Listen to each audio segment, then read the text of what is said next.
जय भवानी नगर येथे पाण्याच्या जलवाहिन्या टाकण्याचं काम मागच्या 15 दिवसापासून चालू आहे। अनेक भागामध्ये छोटे छोटे खड्डे करून ठेवलेले आहेत। 2 ठिकाणी खोदायचं, पुन्हा जाऊन पुढे 2 ठिकाणी खोदायचं, अशा पद्धतीचं कुठलंही नियोजन नसलेलं काम या भागामध्ये चालू आहे।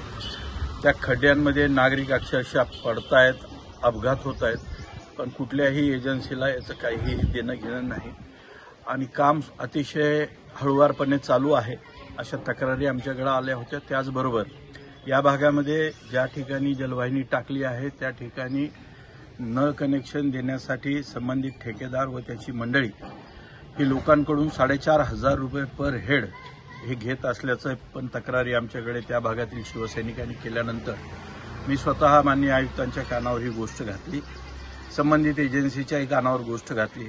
पण आयुक्तांचं उत्तर असं होतं की तुम्ही पुराव्यानिशी माझ्याकडे तक्रार करा। मग सगळं जर आम्हीच करायचं आहे तर मनपा प्रशासन नेमकं करतंय काय, हा एक मोठा प्रश्न आहे।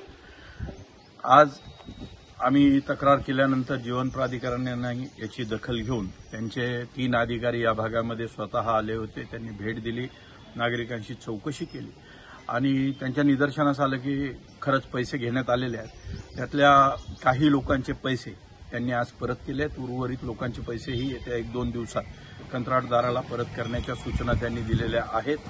माझी आपल्या माध्यमातून नागरिकांना विनंती असेल की ही जलवाहिनीची योजना जी आहे त्याच्यामध्ये नळ कनेक्शन दारापर्यंत ग्राहकाच्या देण्याचं नियोजन आहे। त्याचे पूर्ण पैसे कंत्राटदाराला मिळतात। कुठल्याही नागरिकांनी 1ही रुपया कुणीही सांगितलं तरी देऊ नये। जर कोणी मागणी केली तर शिवसेनेच्या स्थानिक पदाधिकाऱ्यांशी किंवा माझ्याशी थेट संपर्क साधावा। आम्ही शिवसेनेच्या पद्धतीने त्यांना धडा शिकवू। कुठलाही रुपया नागरिकांना याच्यामध्ये लागायचं काहीही कारण नाही।